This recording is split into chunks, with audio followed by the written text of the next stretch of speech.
शराब को लेकर के कई ऐसे खबर आती है सामने में कि इतने लोगों की मौत हो गई।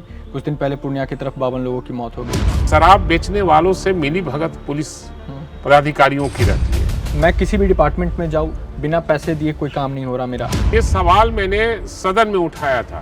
हम लोगों ने आपको मुख्यमंत्री बनाया, आपने हमें विधायक नहीं बनाया है, हमें जनता ने बनाई है। नीतीश कुमार से नाराजगी आपकी जा नहीं रही है। हमारी नाराजगी एक व्यक्ति से नहीं हो सकता है। मैं बिहार के लिए राजनीति करता हूँ, देश की तरक्की के लिए राजनीति करता हूँ।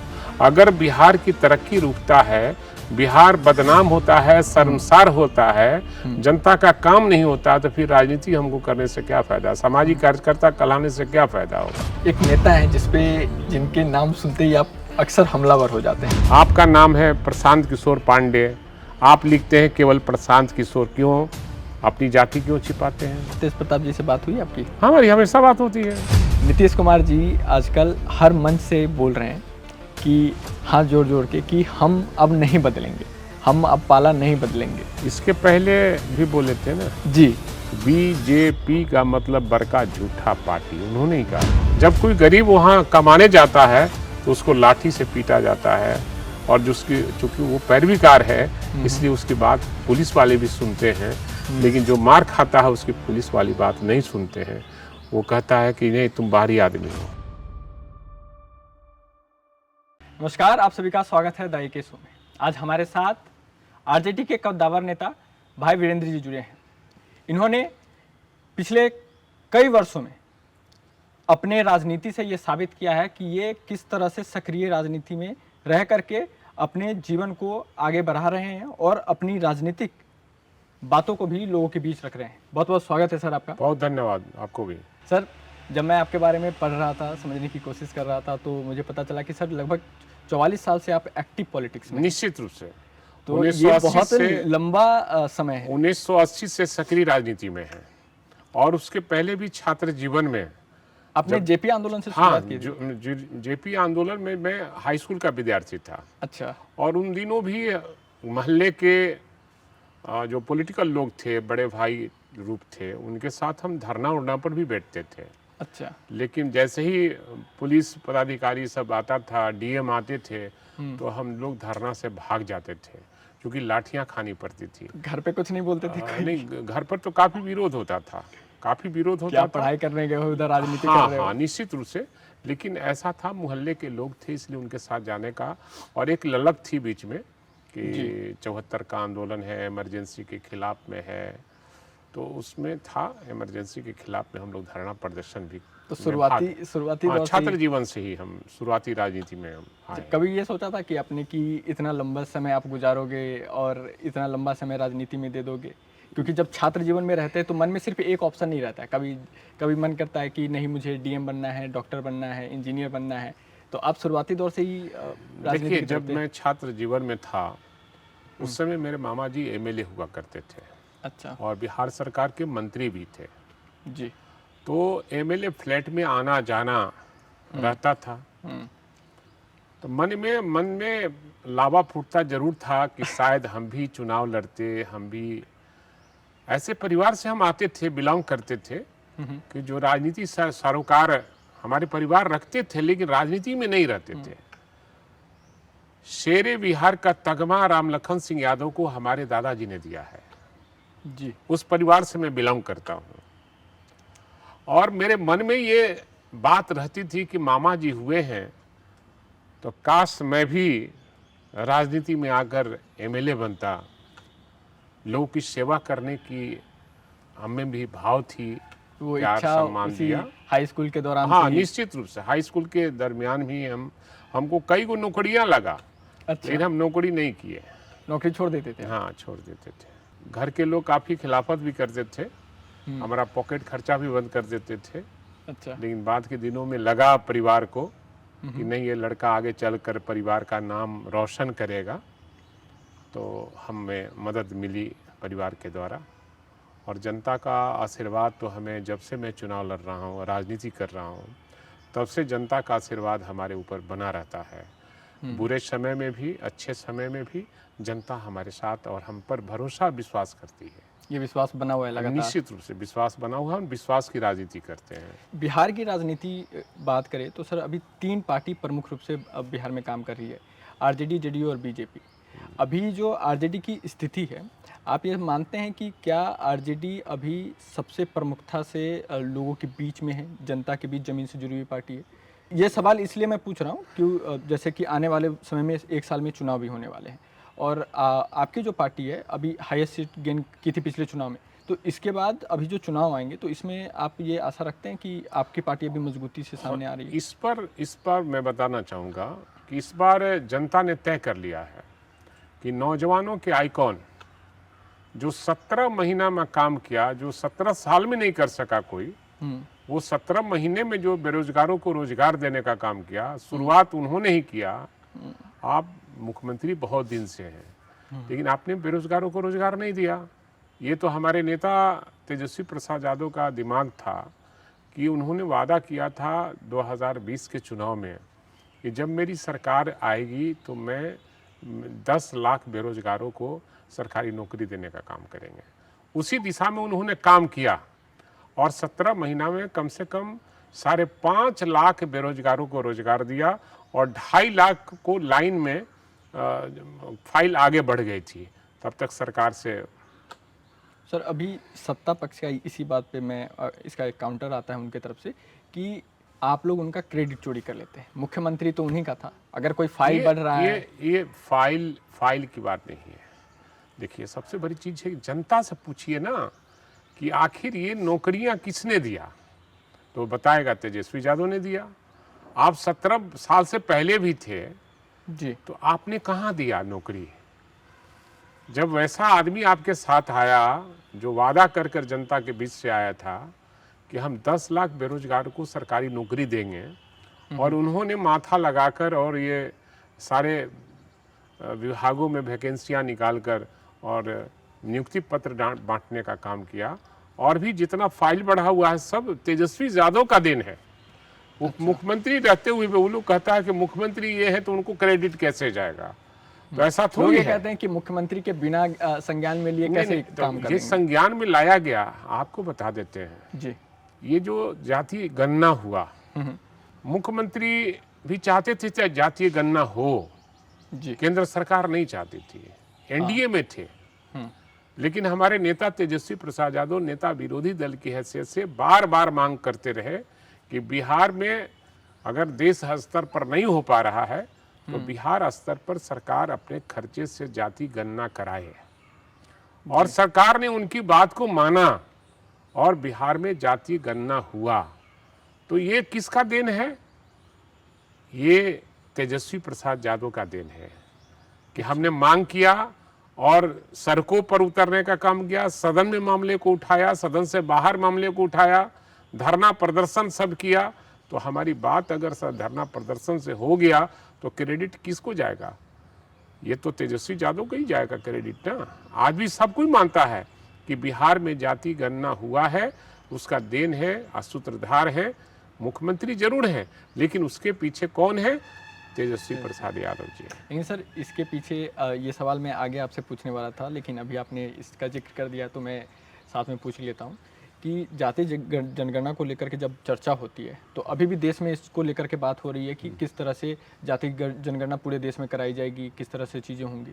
लेकिन इस पे जब आपके पार्टी को काउंटर करना होता है तो लोग ये कहते हैं कि आपने करा लिया, चलिए अच्छी बात है आपने करा लिया, लेकिन अब आगे क्या?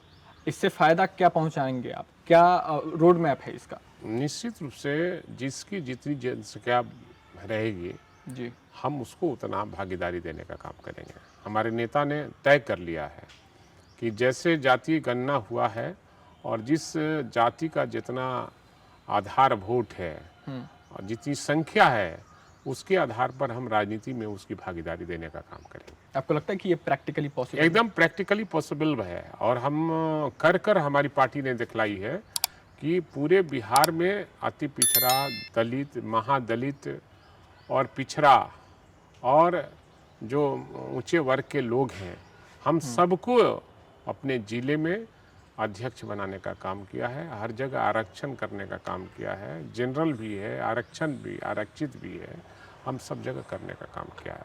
तो हमारी पार्टी ने शुरुआत कर दिया है और देखा देखी सब पार्टी अब शुरुआत करने के फेरे में है, किया नहीं है किसी ने। मतलब कि अगर आपकी सरकार आगे बनेगी तो आप लोग इस फार्मूला पे आगे बढ़ेंगे? निश्चित रूप से इस फार्मूले को हम लोग आगे भी बढ़ाएंगे और ये साबित करेंगे कि जाति गणना आखिर हुआ है तो उसका सूत्रधार अगर हमारे नेता तेजस्वी यादव हैं तो हम इसको अपने पार्टी में पहले लागू करेंगे, तब हम सारे पार्टियों से मैं कहूँगा कि निश्चित रूप से इसको लागू किया जाए। अभी हाल फिलहाल में आप भी न्यूज़ में देख रहे होंगे, शराब को लेकर के कई ऐसे खबर आती है सामने में कि इतने लोगों की मौत हो गई। कुछ दिन पहले पूर्णिया की तरफ 52 लोगों की मौत हो गई थी और आपकी पार्टी इसके विरोध में रहती है कि सही से लागू नहीं किया तो इसे बेहतर कि हटा ही दो। तो मैं ये समझना चाहता हूँ कि आप इस कानून को किस रूप में देखते हैं? एक तरफ ये है कि उनका ये कहना रहता है कि पारिवारिक रूप से आप देखें तो महिलाओं के ऊपर जो है घरेलू अत्याचार कम हुआ है, सामाजिक जो समरसता थी वो बनी हुई है। वहीं दूसरी तरफ आप देखें तो रेवेन्यू भी कम हुआ है राज्य सरकार का और इससे राज्य को उसमें बहुत घाटा हो रहा है। और हमारे जो यूथ हैं, अभी मैं पिछले कुछ दिनों से बिहार में हूँ तो लोगों से बात हो रही है सर, तो कहना है उनका कि शराब तो अवेलेबल है ही, साथ में ऐसे ऐसी चीज़ें भी अवेलेबल हो गई जो आमतौर पे बिहार में नहीं मिलती थी और हमारे यूथ नशे की तरफ आगे बढ़ रहे हैं। शराबबंदी के खिलाफ में हमारी राजनीति शुरुआत हुई थी। अच्छा। उन दिनों जब 80 का दशक था तो मैं शराब के खिलाफ में अपने क्षेत्र में आंदोलन किया करता था। महिलाएं हमारे पक्ष में काफ़ी रहती थी जी। जब शराबबंदी हुआ तो हम भी सरकार में शामिल थे। तो हमारी पार्टी की सोच थी कि हम उसको दूसरे रूप में तरीके से लें। शराबबंदी भी हो लेकिन कुछ ऐसा चीज़ है जिसको खुला रखा जाए। ये नीर कौन कहलाता है, वो जो ताड़ी वाला, हाँ, उसको चालू रखा जाए। अच्छा। और शराबबंदी धीरे धीरे बंद किया जाए। अच्छा, एक फ्लो में ना किया जाए। चूँकि माननीय मुख्यमंत्री नीतीश कुमार ने गांव में फैलाने का काम किया। जी। पहले की भी सरकारें शराब का ठेका देती थी लोगों को, लेकिन ब्लॉक स्तर पर देती थी, अनुमंडल स्तर पर देती थी, जिले स्तर पर देती थी। इन्होंने गांव गांव कर दिया। ये माननीय नीतीश कुमार जी का देन है। अच्छा। उसको बंद करा देते, आप जिले स्तर पर ही देते, महंगा शराब कर देते और उसका क्या आधार कार्ड से जोड़ देते जी कि कोई आदमी इतना ही लेगा। आज जो नशाखुरानी का जो चल रहा है दौर, शराबबंदी से बाद ये जो 15 से लेकर और 25 साल के नौजवानों का भविष्य खत्म है जी पूरे बिहार में। जी। ये सूखा स्मैक जो है और खराब किस्म का जो दारू है, जिसको दारू कहते हैं, शराब कहते हैं, जिससे लोग की आंख चली गई, जानें चली गई। तो माननीय मुख्यमंत्री जिद पर अड़े हुए हैं कि हमने महिलाओं से ऐसा कह दिया है। हम तो कई जगह देखा है कि महिला शराब बेच रही है, पुलिस शराब बेच रहा है और शराब बेचने वालों से मिली भगत पुलिस पदाधिकारियों की रहती है जी। और करोड़ों करोड़ रुपया लोगों ने कमाया इससे। जिसके पास साइकिल नहीं था उसके पास आज फॉर्च्यूनर है और शराब की कमीनी से ही वो फॉर्च्यूनर पर चल रहे हैं। माननीय मुख्यमंत्री जी को इस पर निश्चित रूप से सभी दल के लोगों से बुलाकर और सर्वदलीय बैठक करके कोई न कोई समस्या का निदान निकालना चाहिए, जिससे नशाखुरानी जो हो रहा है, नौजवानों का भविष्य खतरे में पड़ा हुआ है। जो 15 साल से 25 साल के नौजवान हैं उसका उम्र बहुत कम हो गया है। इसलिए इस पर निश्चित रूप से जिद को छोड़कर माननीय मुख्यमंत्री को सर्वदलीय बैठक बुलाकर जो फलाफल आवे उसको कार्रवाई करनी चाहिए। मतलब आपको लगता है कि अगर आपको करना है तो उसे कंट्रोल्ड वे में कीजिए? हाँ, एकदम कंट्रोल्ड वर्ड में ये में करना चाहिए।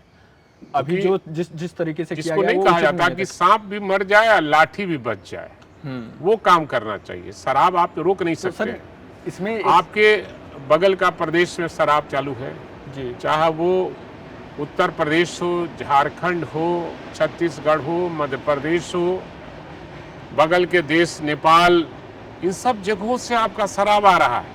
हाँ। लेकिन आपका पुलिस महकमा, आपका जो डिपार्टमेंट है वो क्या कर रहा है? रोज शराब का खेप आ रहा है, शराब बंद हो रहा है और थाने में शराब जब्त है। पता चला 1 महीना के बाद कोई मूस पी गया जब शराब की खोज होती है तो पुलिस पदाधिकारी कहते हैं कि मालखाने में रखा हुआ था, वो मूस जो है ना, चूहा खा गया। हाँ, चूहा पी गया। तो बताइए, जिस देश में इस तरह का एनार्की हो, जिस प्रदेश में इतना एनार्की हो, तो माननीय मुख्यमंत्री को निश्चित रूप से संज्ञान लेना चाहिए। राजस्व की भी हानि हो रही है। मैं शराब खोलने के पक्षधर नहीं हूँ, लेकिन इसमें कैसे सुधार हो ताकि शराब भी लोग न पिए, शराब न बिके और हमारा काम भी हो, और नशाखुरानी जो सूखा नशा का जो स्मैक का प्रचलन चला हुआ है वो प्रचलन बंद हो। कैसे हम जागरूकता पैदा करें? पहले जनता के बीच में जागरूकता पैदा करना होगा। केवल जीत पर काम करने से बिहार का प्रगति नहीं हो सकता है, विकास नहीं हो सकता है। इसलिए कोई भी काम करने के पहले उस पर 10 बार सोचना चाहिए और उस पर मंथन करके और निश्चित रूप से लोगों का सलाह भी लेनी चाहिए। अभी आपने सर जो जिद वाली बात की, तो वही मैं सोच रहा था और कई लोगों से मैंने चर्चा भी की इस विषय पे कि शराबबंदी को लेकर के क्या राय है। तो लोगों का कहना है कि नीतीश कुमार को ये तो दिख रहा है कि गलत हो रहा है, हमारे लोग मर रहे हैं गलत नशा करके, लेकिन उन्होंने इसका सम्मान का विषय बना लिया है खुद के ऊपर कि नहीं, मैंने ये बहुत बड़ा काम किया, मैं इसे नहीं हटाऊंगा। प्रदेश ऐसे नहीं चलता है। प्रदेश सबका है। आप मुख्यमंत्री बने हैं तो आप प्रदेश के प्रथम नागरिक हैं जी, और प्रथम नागरिक होने के नाते आपको सारे नागरिकों का ध्यान देना पड़ेगा। और नागरिक कैसे हमारा सुरक्षित जनता रहेगी, चाहे वो जिस जाति, धर्म और बिरादरी से आता हो, सबकी जान कैसी बचेगी, इसका ख्याल रखना होगा। आए दिन देख रहे हैं सैकड़ों लोग शराब के नशे में की मौत हो जा रही है, आँख की रोशनी चली जा रही है, कितना घर बर्बाद हो गया और कितना घर आबाद भी हुआ शराब बेचकर। और आपकी पुलिस प्रशासन के अधिकांश पदाधिकारी शराबियों से मिलकर और शराब बेचवाने का काम कर रहे हैं। और सरकार में बैठे जो पदाधिकारी हैं या फिर जो करीब कई ऐसे नेता हैं जो मुख्यमंत्री के आजू बाजू में बैठकर शराब का बड़ा कारोबार कर रहे हैं।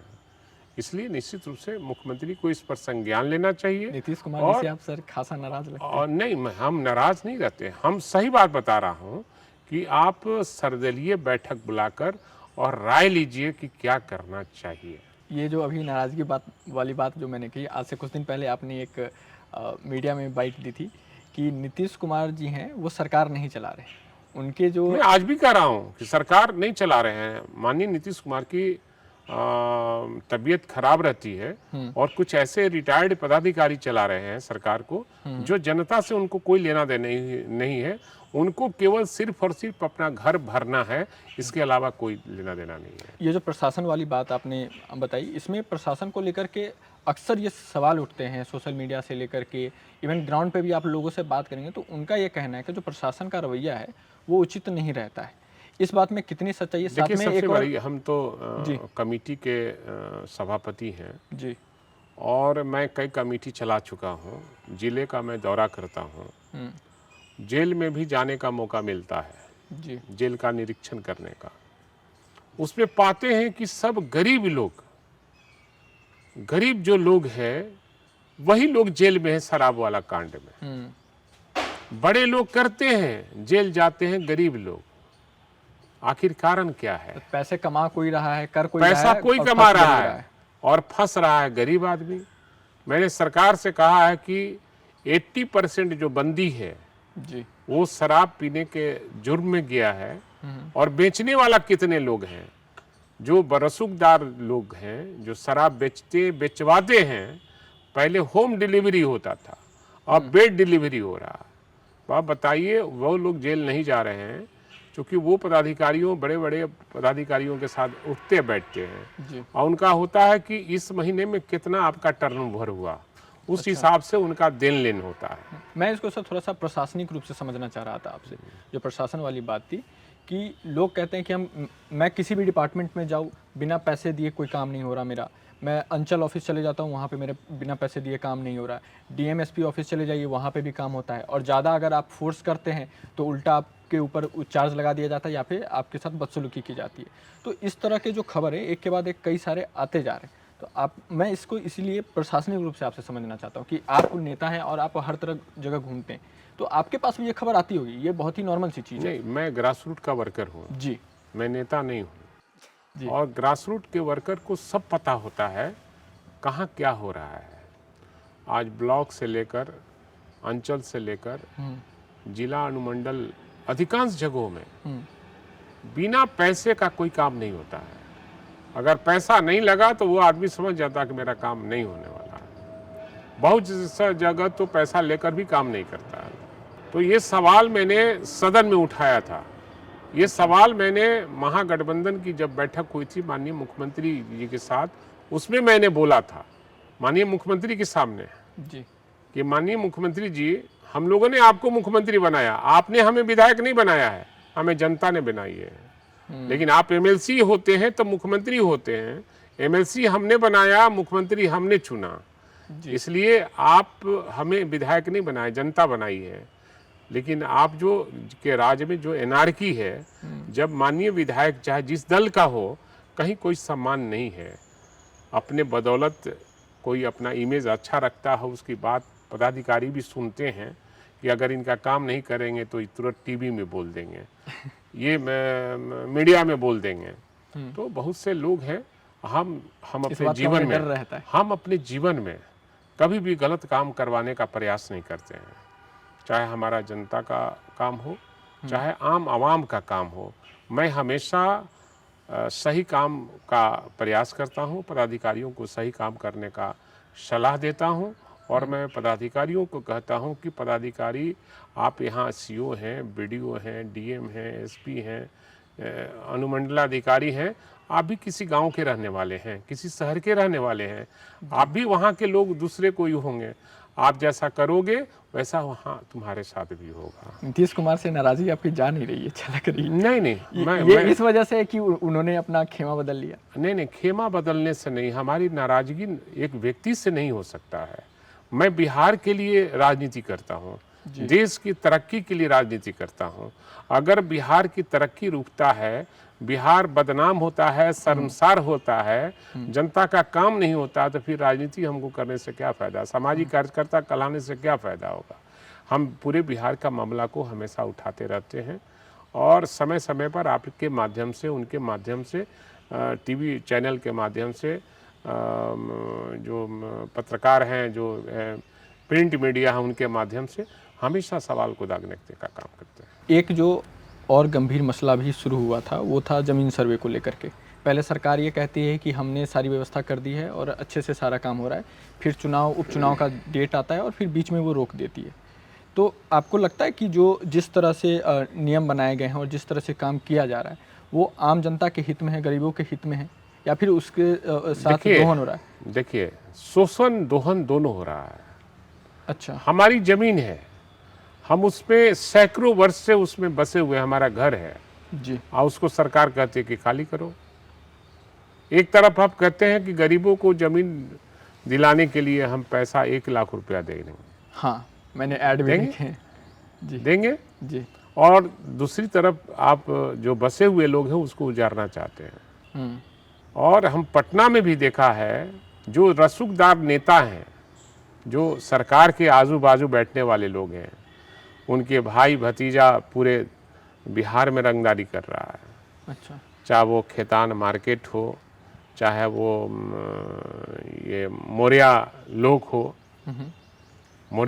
हो, चाहे इस तरह के कई जगह मार्केट है जहाँ गलत ढंग से वो पैसा वसूली करने का काम करता है, रंगदारी करने का काम करता है। अच्छा। जब कोई गरीब वहाँ कमाने जाता है तो उसको लाठी से पीटा जाता है, और चूँकि वो पैरवीकार है इसलिए उसकी बात पुलिस वाले भी सुनते हैं, लेकिन जो मार खाता है उसकी पुलिस वाली बात नहीं सुनते हैं। वो कहता है कि नहीं, तुम बाहरी आदमी हो। तो निश्चित रूप से सरकार में काफ़ी एनार्की है, और एनार्की जब तक सुधार नहीं होगा, आने वाले समय में जनता ने तय कर लिया है कि 2025 के चुनाव में नौजवानों के आइकॉन तेजस्वी यादव के नेतृत्व में सरकार बनेगी, तब समस्या का सब निदान होगा। एक नेता है जिनके नाम सुनते ही आप अक्सर हमलावर हो जाते हैं, और उनका ये रहता है कि वो तेजस्वी यादव पे बहुत हमलावर रहते हैं। मैं बात कर रहा हूँ प्रशांत किशोर की। उन्होंने पार्टी अभी 2 अक्टूबर को बनाई है, तो आपको क्या लग रहा है कि वो सही दिशा में काम कर रहे हैं या फिर नहीं, देखिए उनका भी राजनीतिक जीवन देखिए, और चूंकि वो एक बिजनेसमैन है अच्छा और लोगों से पैसा लेकर उस पार्टी के लिए काम किया है। कहते हैं कि मैंने यहाँ सरकार बना दी, वहाँ सरकार बना दी, तो जो सरकार बनाती है वो अपनी सरकार क्यों नहीं बना रही भाई? मैं ये पूछता हूँ कि जब आपने दूसरे की सरकार बनाने का हिमाकत रखते हैं तो अपनी सरकार भी बनाने का हिमाकत रखिए। आप कहते हैं कि चोर बास लुच्चा को हम टिकट नहीं देंगे, अभी जो उपचुनाव हुए उसमें चोर उचक्का को ही उन्होंने टिकट देने का काम किया है, ये जो उपचुनाव वाले निश्चित रूप से। तो कथनी और करनी में सामंजस्य होना चाहिए। इनके पास काफ़ी पैसा है, फंडिंग भी कहीं से होता है, और बीजेपी के ये बी टीम है और उस रूप में ये काम कर। लेकिन वो नीतीश कुमार को भी नहीं बकस रहे हैं ना सर। मैं कह रहा हूँ बीजेपी की बात कर रहा हूँ ना। अच्छा। मैं नीतीश कुमार जी की चर्चा तो नहीं कर रहा हूँ। तो सम्राट चौधरी को भी नहीं छोड़ते हैं वो। अरे छोड़िए ना, वो कहाँ से डील हो रहे हैं ये पता आपको हो भी है, हमको भी है। अच्छा, तो मतलब आप कह रहे हैं कि वो बिजनेसमैन है और बिजनेस की तरह काम कर रहे हैं, बीजेपी की बी टीम की तरह काम कर रहे हैं। हाँ। लेकिन जिस तरह का वो प्रयास कर रहे हैं, 2.5 साल उन्होंने पदयात्रा करा, उसको आप कैसे देखते हैं? क्या वो एक सकारात्मक राजनीति की तरफ है? देखिए सकारात्मक होना चाहिए, लेकिन कथनी करनी में सामंजस्य भी होना चाहिए।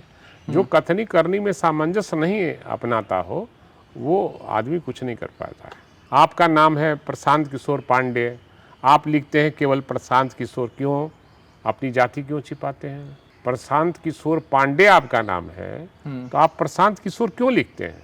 लोग के आंख में धूल झोंक रहे हैं जब अभी से आप गलत बयानी कर रहे हैं, अपना नाम का पूरा नाम आप नहीं लिख रहे हैं, तो हमको ऐसा लगता है कि आपने ओछी राजनीति शुरुआत करने का काम किया। सर, मैंने एक मीडिया रिपोर्ट पढ़ी, 2019 में आप लोकसभा चुनाव लड़ना चाह रहे थे और उस समय बहुत बड़ा विवाद भी हुआ, बहुत सारी खबरें भी आई और ऐसा बताया गया कि तेज प्रताप जी नहीं चाहते थे कि आप चुनाव लड़े और वहाँ पे मीसा भारती जी चुनाव लड़े। तो उस समय की जो पॉलिटिक्स थी, उस समय क्या आप सच में लोकसभा चुनाव लड़ना चाहते थे? और मैं तो राजनीति करता। अभी कैसा रिश्ता है आपका तेज प्रताप जी के साथ? हमारा रिश्ता सबसे मधुर रहता है। हमारा रिश्ता कभी कभी किसी से खराब नहीं रहता है। पक्ष हो विपक्ष हो, रिश्ता मैं सबसे अच्छा रखता हूँ। और राजनीति के सिद्धांत अलग होते हैं जी। मैं सिद्धांतवादी आदमी हूँ और सिद्धांत से समझौता करके राजनीति में नहीं करता हूँ। और लड़ना मैं चाहता था, पार्टी नहीं दी तो मैं पार्टी के लिए काम किया। हमारा कोई उंगली नहीं उठा सकता है कि पार्टी विरोधी ये काम किए हैं। मैं कभी भी अपने पक्ष में केवल राजनीति नहीं किया है, मैं जनता और राष्ट्रीय जनता दल के पक्ष में काम किया हूँ। मैं पार्टी हित में काम किया हूँ। मैं सिद्धांत को मानता हूँ और सिद्धांतों पर आज तक विश्वास करता हूँ। उसके बाद तेज प्रताप जी से बात हुई आपकी? हमारी हमेशा बात होती है, हमेशा बात होती है। नॉर्मल जो भी? हाँ, निश्चित रूप से हमसे किसी से कोई लड़ाई नहीं, कोई से परहेज नहीं, हम सबसे मिलते हैं। सबके साथ मधुर रिश्ते? हाँ, मधुर रिश्ते हैं। जाकर आप पूछिए, बताएगा लोग। आपने बताया कि आप 44 साल आपका ये है, एक्सपीरियंस है इस चीज़ में। मैं एक इंडिविजुअल के रूप में जब मैं देखूंगा तो आप शुरुआती दौर से आरजेडी के साथ जुड़े हुए हैं। तो जब मैं एक ऐसे सीनियर नेता को देखता हूं जो कि प्रमुखता से एकदम कर्मठ कार्यकर्ता बन के एक पार्टी के साथ खड़ा है और लंबे समय से एक पार्टी के साथ काम कर रहा है, वहाँ दूसरी तरफ देखता हूँ कि फिर उसे टिकट नहीं मिल रहा है या फिर कोई ऐसा कोई पद नहीं मिल रहा कैबिनेट में या फिर और जब सरकार बन रही है, तो फिर मैं सोचने पे मजबूर हो जाता हूँ कि क्या इस तरह की चीज़ें नेगोशिएबल होती है या फिर नहीं होती है, या फिर पार्टी उस रूप में देखती है कि नहीं देखती है? देखिए, हम अपने कर्म पर भरोसा करते हैं, विश्वास करते हैं। मैं 44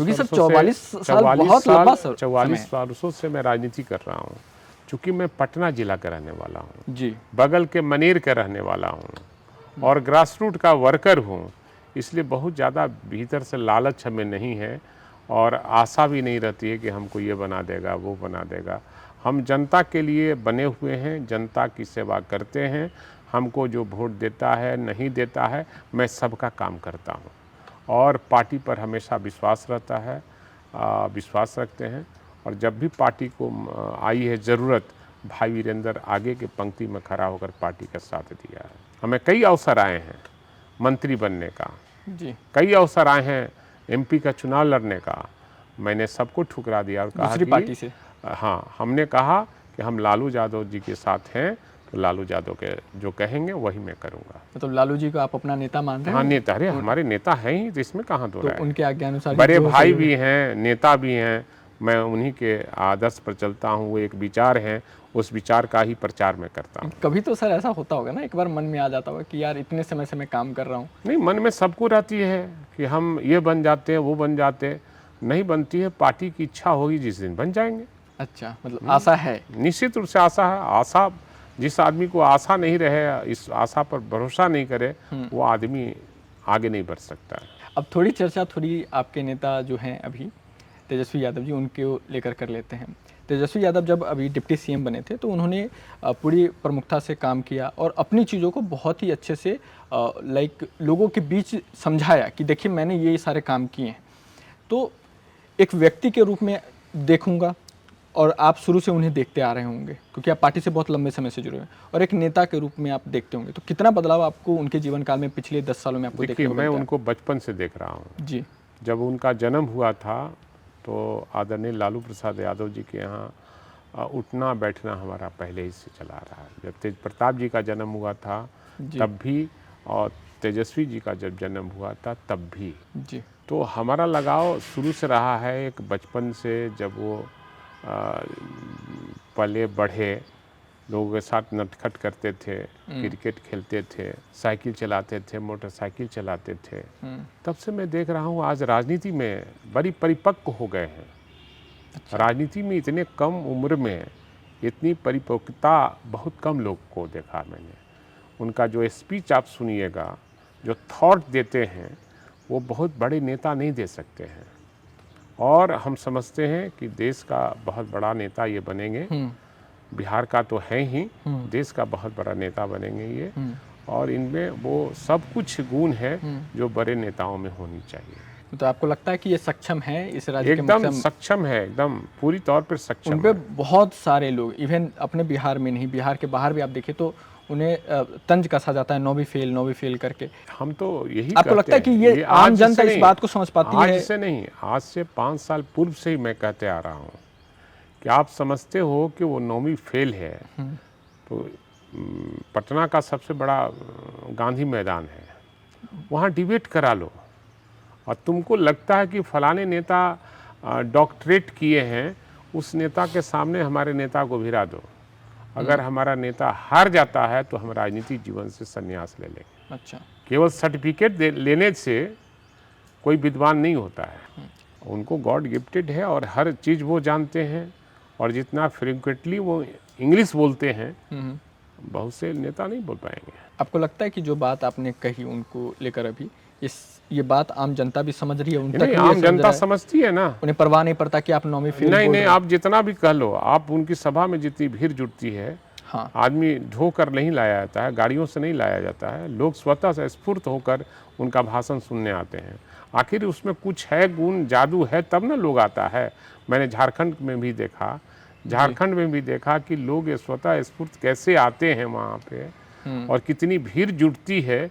लोग तेजस्वी यादव का भाषण सुनने आते हैं, विचार सुनने आते हैं, ये नौजवान क्या कहना चाह रहा है। तो आपको उसमें लगता है कि काफी लोगों ने गुण है। उन्हें, उनके वोटरों ने उन्हें एक्सेप्ट कर लिया है एक्सेप्ट कर लिया, निश्चित रूप से एक्सेप्ट कर कि लिया, आप हमारे नेता बनने के लिए निश्चित रूप से एक्सेप्ट स्टेबल है। स्टेबल हो चुके हैं वो? हाँ, नीतीश कुमार जी आजकल हर मंच से बोल रहे हैं कि हाथ जोड़ जोड़ के कि हम अब नहीं बदलेंगे, हम अब पाला नहीं बदलेंगे। इसके पहले भी बोले थे ना, जी। इसके पहले भी बोले थे हाँ। कि हम महागठबंधन में शामिल हो गए हैं, अब हम भाजपा में कभी नहीं जाएंगे। पहले भी बोले थे, आपको याद होगा। जी, जब आप जी, पत्रकारिता करते हैं तो आपको जी, भी जी। याद होगा। और हमेशा उन्होंने बोलते हैं। कहा था बीजेपी का मतलब बड़का झूठा पार्टी, उन्होंने ही कहा था। हम्म। तो राजनीति है, राजनीति में न कोई परमानेंट कोई दोस्त होता है, न परमानेंट दुश्मन होता है, इसलिए इंतज़ार कीजिए। आपको लगता है कि कभी वो आएंगे तो आपकी पार्टी उन्हें एक्सेप्ट करेगी? ये तो हमारे शीर्ष नेतृत्व ही बताएंगे। एक इंडिविजुअल के तौर पे आप बता सकते देखिए, हैं? समाजवादी पृष्ठभूमि के वो व्यक्ति हैं, और हमारे नेता आदरणीय लालू प्रसाद यादव राजनीति में समाजवादियों से मिलकर राजनीति शुरुआत किया था। जी। तो अगर आते हैं और समाजवादियों की राजनीति में शामिल होते हैं तो उसमें मिलाने में क्या दिक्कत है? हमको कोई दिक्कत नहीं है, कोई दिक्कत, कोई परेशानी नहीं। खुले बाँह से आप स्वीकार करेंगे। हाँ, निश्चित रूप से। अच्छा सर, ये सब तो सारी राजनीतिक बातें रहीं और जिस तरह से चीज़ें हुई, मैं आपसे एक बर्डिंग नेता के रूप में जानूंगा कि जब आप पहली बार जब आप चुनाव लड़ रहे थे तो उस समय आपके दिमाग में क्या था और वो एहसास क्या था आपका? 1990 में हम तो 85 में ही चुनाव लड़ना चाहते थे। कर्पूरी जी नहीं रहे। कर्पूरी जी हमको बहुत मानते थे। तो उन्होंने कहा कि वीरेंद्र जी आप रुक जाइए, 90 में चुनाव लड़िएगा जी। 85 में नहीं दिए टिकट। अच्छा। तो जिनको टिकट मिला था उनका मैंने साथ दिया। संजोग से वो चुनाव हार गए। अच्छा। 90 में नेता हमारे शरद यादव जी, लालू यादव जी के गुट में हम थे ही पहले से ही। तो हमें 90 में सिंबल दिया गया और फिर बुलाकर सिंबल को ले लिया गया और ये कहा गया कि अगर आपको हम लोग देते हैं तो कई हमारे लोग का टिकट कट जाएगा, अड़ जाएगा लोग। अच्छा। इसलिए ये छोड़ दो और तुम पर्चा भरो। शरद यादव ने कहा कि पर्चा भरो और मैंने पर्चा 90 में भरा। उन लोगों ने कहा कि वापस ले लो। मैंने कहा कि मैं वापस नहीं लेता, क्योंकि हम लड़ना तो नहीं चाहते थे, लेकिन हमारे क्षेत्र के नौजवान सारे लोग तैयार थे कि नहीं आपको चुनाव लड़ना है। मैं चुनाव लड़ा। जब मनेर प्रखंड में घूमता था तो बीटा में लोग हल्ला कर देता था कि भाई वीरेंद्र मेरे पक्ष में बैठ गए।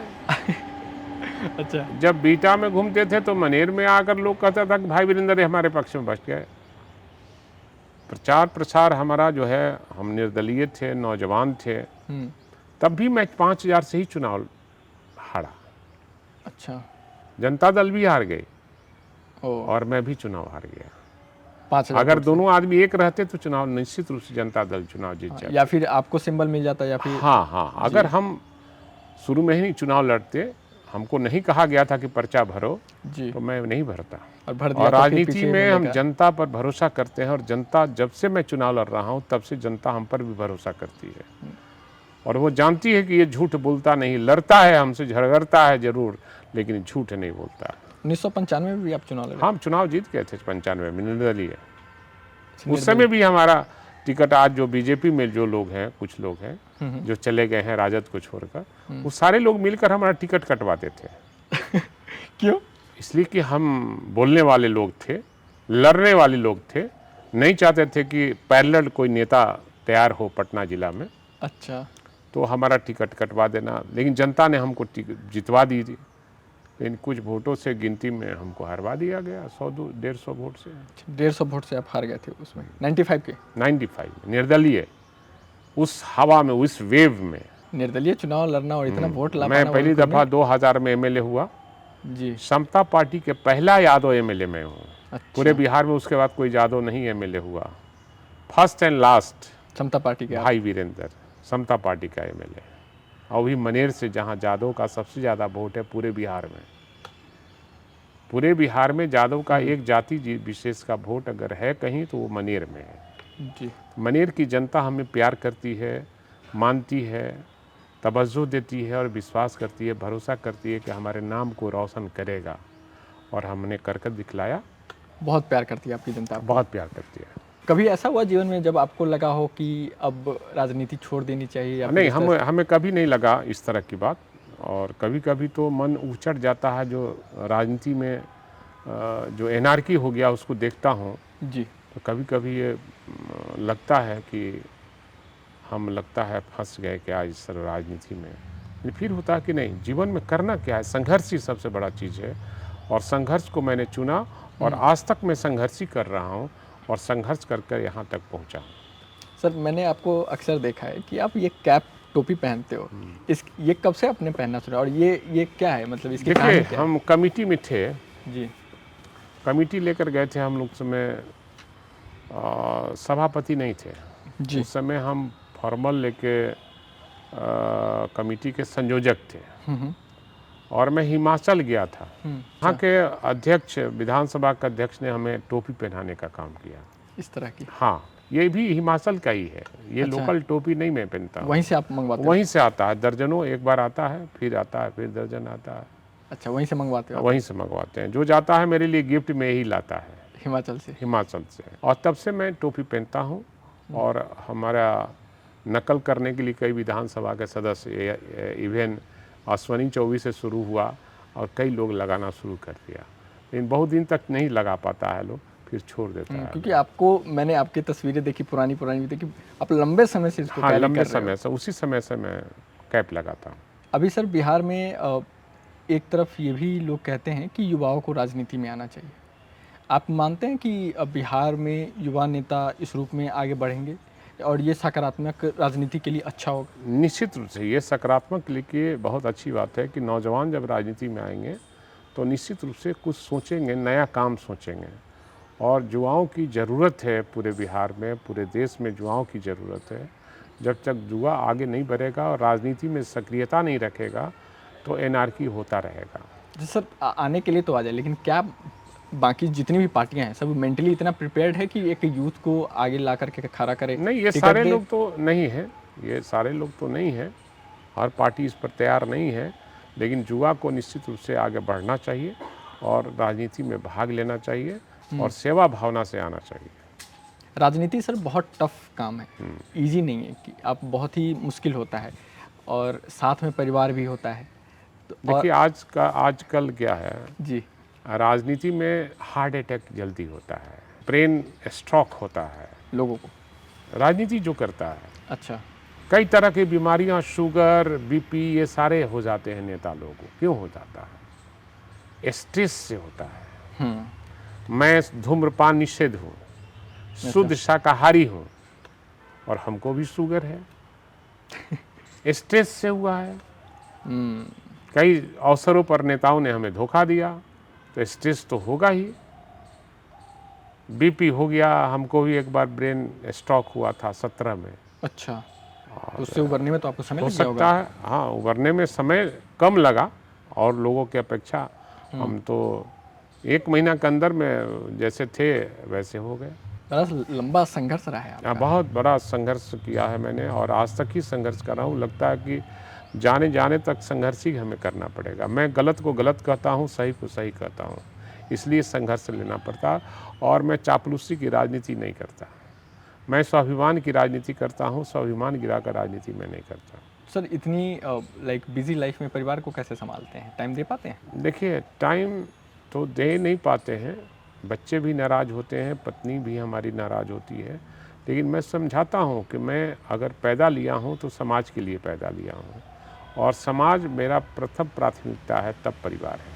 पहले राजनीति है, पहले राजनीति समाज नहीं, है, समाज है और तब मेरा परिवार है। किताब पढ़ने का शौक है?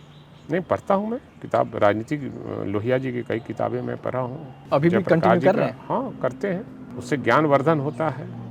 मैं सबकी जीवनी पढ़ता हूँ, अच्छा लगता है किताब पढ़ना? अच्छा लगता है कि नहीं, उन्होंने संघर्ष किया है, उन्होंने बहुत कुछ, उनसे हम लोग सीखने का काम करते हैं। और राजनीति के अलावा हमने सर? राजनीति को नज़दीक से देखा है, मुलायम सिंह यादव जी का भी है, आदरणीय लालू प्रसाद यादव जी का भी है, जी, चौधरी चरण सिंह जी का भी नज़दीक से देखा है। चौधरी चरण सिंह हमको नाम से पुकारते थे। अब बताइए, इतने कम उम्र में हमें नाम जानना, वो देश का प्रधानमंत्री है और वो हमारा नाम जाने, इससे फ़ख्र की और क्या हो सकती है। क्योंकि हम कभी भी दलाली की राजनीति नहीं किया, चमचाई की राजनीति नहीं किया। मैं स्टेट एकदम राजनीति से जुड़ा हूँ और नेताओं से मैं मिलता हूँ। मैं हमारे आदर्श रहे हैं कर्पूरी ठाकुर जी, चौधरी चरण सिंह, आदरणीय लालू प्रसाद यादव जी, इन सबको आदर्श में मानता हूँ। क्योंकि आदरणीय लालू प्रसाद यादव जी के 80 से लगातार हम जुड़े हुए हैं। अच्छा, और मैं बीच में इधर उधर भी गया, लेकिन लालू जी से को नहीं छोड़ा। एक अवसर आया जब मैं समता पार्टी का एमएलए हुआ, सरकार इनकी गिर रही थी 2004 में, तो 3 गो विधायक को तोड़कर हमने राजद की सरकार को बचाने का काम किया था। मतलब फिर पार्टी को हम जहाँ जरूरत पड़ी वहाँ हाँ, खड़े थे। वहाँ 2005 में मेरा फिर टिकट काट दिया गया। ये करने के बाद? ये करने के बाद भी, लेकिन आप समझिए कि हमारे जीवन में कितना संघर्ष करना मतलब पड़ा। अगर कोई इंसान 3 विधायक ला करके इसलिए कि सरकार मैं बचा रहा बोलने वाला हूँ, मैं है, गलत नहीं सहता। गलत नहीं सहता हूँ और गलत को गलत कहता हूँ, सही को सही कहता हूँ। हम जनता को मालिक समझते हैं और आज भी मालिक समझते हैं, केवल चुनाव में नहीं, हमेशा के लिए मालिक मैं समझता हूँ जनता, जिसने हमको यहाँ तक पहुँचाने का काम किया है। इसलिए जनता हमारे लिए सर्वोपरि है और जनता जो कहती है मैं वही करता हूँ। आखिरी पड़ाव पे हम पहुंच गए हैं, आखिरी 2-3 सवाल है सर। अभी किताब को लेकर मैंने आपने पूछा, किताब के अलावा आपको क्या पसंद है? मैं क्रिकेट का भी खिलाड़ी रहा हूँ। खेला है आपने? हाँ, मैं खेला हूँ। मैं कॉलेज विधानसभा टाइम, के स्कूल के टाइम? कॉलेज के समय में भी, स्कूल के टाइम में भी, और विधानसभा के सदस्य होने के नाते विधानसभा और पदाधिकारियों की प्रतियोगिता हुआ था क्रिकेट में। मैं प्रत्यय अमृत जी के बॉल पर 3 चौका लगाने का काम किया था। अच्छा, आप क्रिकेट भी अच्छा खेलते? हाँ, बेस्ट बैट्समैन के खिताब उन लोगों ने दिया था हमको। वाह, कोई सोच भी नहीं सकता कि सर आप राजनीति के समय निकालने के बाद क्रिकेट में भी इतना अच्छा अनुभव ये होगा आपका। शुरू से रहा है हमारा खेल के प्रति। गाने वाने का शौक है? गाना ऐसे ही गाते रहते हैं, गुनगुनाने रहते हैं, ऐसा मैंने कोई गायक नहीं हूँ। पुराने गाने या फिर नहीं, पुराना गाना। किनका पसंद है आपको? मुकेश का, मोहम्मद रफ़ी का। कौन सा गाना? कभी कभी मेरे दिल में ख्याल आता है। ये तो बहुत मुकेश प्यारा का गाना है। इसी के साथ मैं अंत करना चाहूँगा, लेकिन आप बिहार की यूथ को, बिहार की जो जनता है जिनके हमेशा कई सारे मसले होते ही हैं, आप एक सीनियर नेता के रूप में आप क्या कहेंगे बिहार की यूथ को और लोगों को? देखिए, हर नौजवान को राजनीति से जरूर भाग लेना चाहिए। राजनीति में एमएलए बनने के लिए केवल राजनीति में नहीं आना चाहिए, एमपी बनने के लिए राजनीति में नहीं आना चाहिए, लेकिन समाज को सुधारने के लिए राजनीति में तो जरूर आना चाहिए और नेताओं को भी टिप्स देना चाहिए। और मैं अंत में यही कहूँगा, आप पत्रकार हैं, लोकतंत्र के 4 स्तंभ होते हैं, जो चौथा स्तंभ है आप हैं, और आप ही लोग देश को बचाते हैं, देश को डुबाते हैं। अगर आपकी खबर अच्छी चलती है तो समझ जाते हैं इस देश के लिए काम कर रहे हैं। लेकिन मैं देख रहा हूँ गोदी मीडिया, मोदी मीडिया, कौन कौन मीडिया आ रहा है जिससे देश की दुर्गति हो रही है। इसलिए आप सबको मैं धन्यवाद देना चाहता हूँ कि अच्छा, निश्चित रूप से जो बड़े अच्छे नेता हैं उसका प्रचार प्रसार होना चाहिए, उनकी बातों को जनता तक पहुंचाने का काम कीजिए। इसी के साथ बहुत बहुत धन्यवाद। बहुत सर, धन्यवाद आपको भी, आपका हमारे साथ जुड़ने के लिए। बहुत तो दोस्तों, ये थे हमारे साथ भाई वीरेंद्र जी, जिन्होंने बेबाकी से अपनी सभी सवालों का जवाब दिया और आप तक भी एक संदेश पहुंचाया है। आपको कैसा लगा ये वीडियो, कमेंट में जरूर बताइएगा, अपनी राय जरूर रखिएगा और अपने मित्रों के साथ जरूर शेयर कीजिएगा। जय हिंद।